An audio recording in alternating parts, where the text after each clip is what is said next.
If you find yourself at a loose end and you need to get your daily exercise, then I wholeheartedly recommend a stroll down the Blackwater.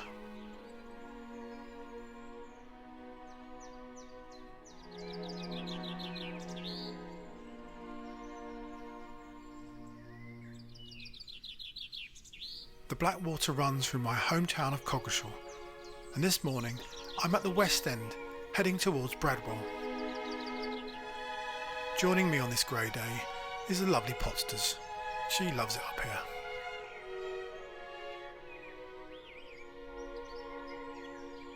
The Blackwater runs all the way from Maldon right up to Bocking, where it becomes the Pant. It has two main tributaries, the Chelmer and the Brain.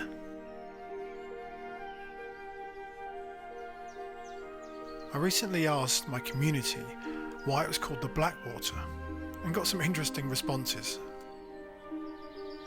One of the stories was that the locals used to poison the water to try and stop the Roman horses travelling up. Another was because of the thick black mud we have, and the other was the Black Plague.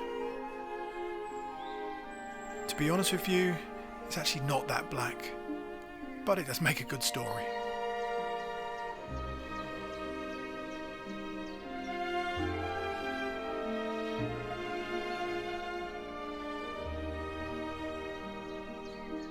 It's a sad time to be social distancing, especially when nature is at its best.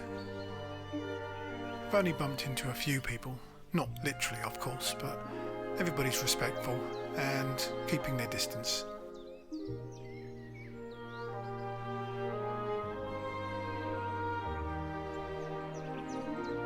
I've enjoyed this walk for the past 30 years. I actually caught my PB chub from this river.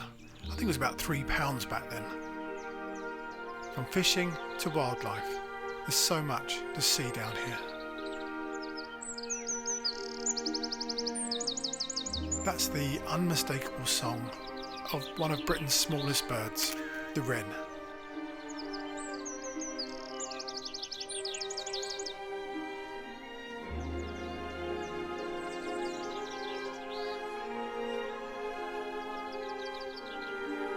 That flash of white can only mean one thing.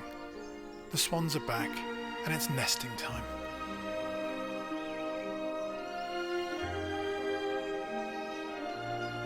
It surprises me that they actually make their nests quite open and public. But then again, who would mess with this beast?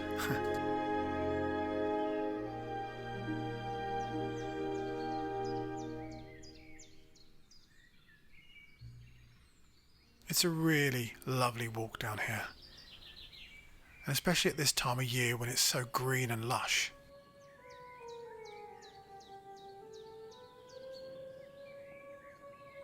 So all we need now is for the sun to come out. That would make my day. Oh, great. I guess I better count my blessings. We've had some good weather in April, and everything could do with a bit of water.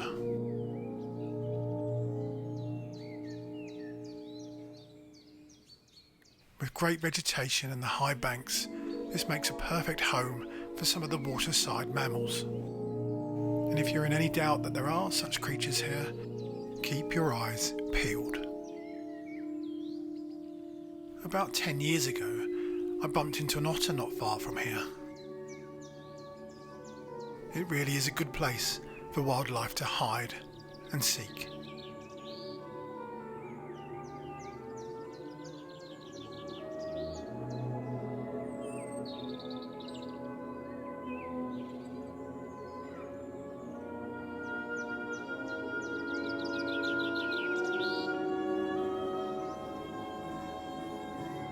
Good morning, Mr. B. There's plenty of comfrey about for these bees to collect their nectar.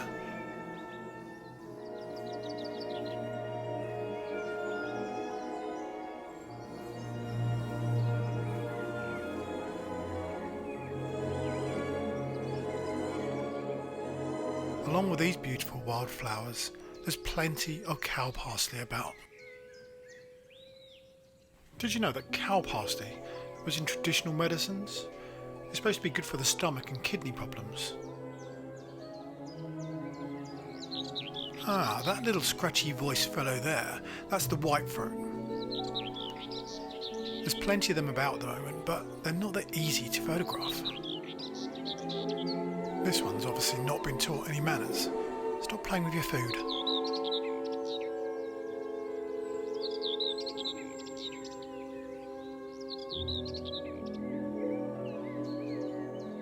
Wildlife photography can be a frustrating hobby, but you have to snatch at every opportunity possible.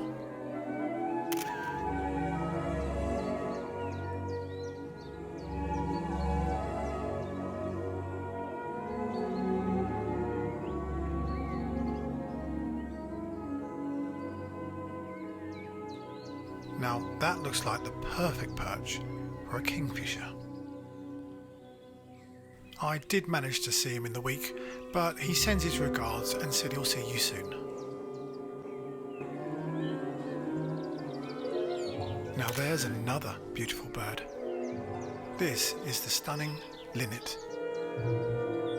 Maybe just one more. Alright, we're going.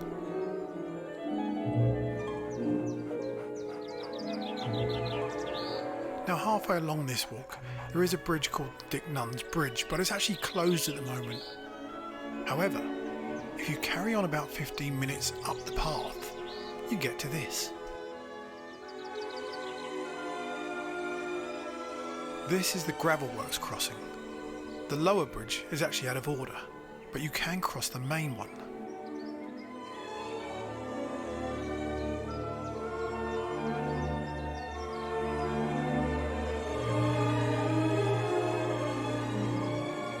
You get a good view of the river from here, both up and downstream.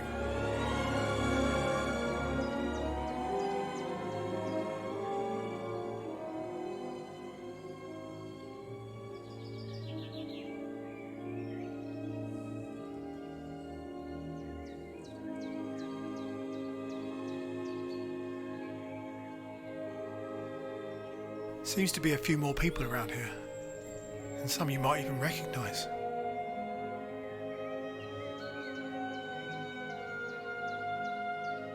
It's a great place for a bike ride, if indeed you have a bike.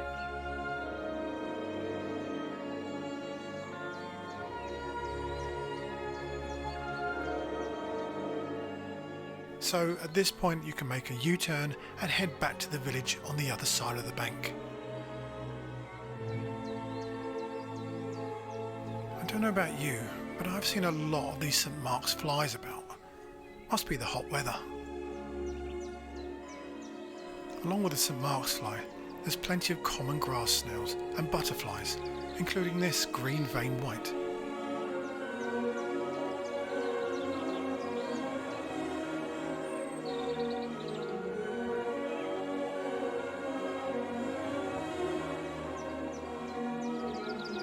Now, you may think you're going to see the same thing on both sides of the bank, but actually that's far from the truth. There's different vegetation and different food sources for the wildlife to survive here.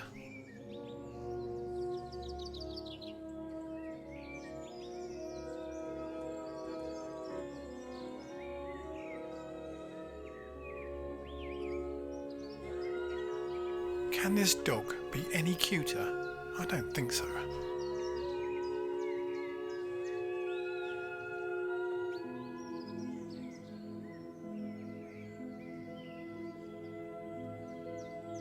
Where you get tall grass, you get good camouflage, and that brings in a few little surprises.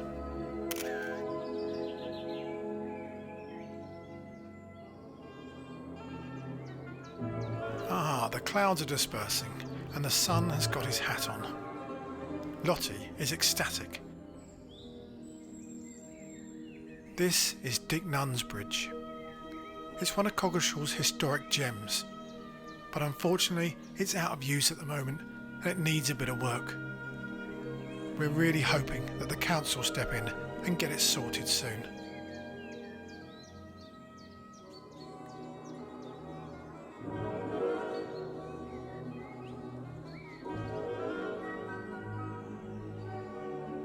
Well, that's my walkover. It's about 3 and a bit miles, and it's worth every minute. Grab yourself a camera or your binoculars, take your whole family and get out down the Blackwater. It's a beautiful walk, and one you'll surely remember for a long, long time.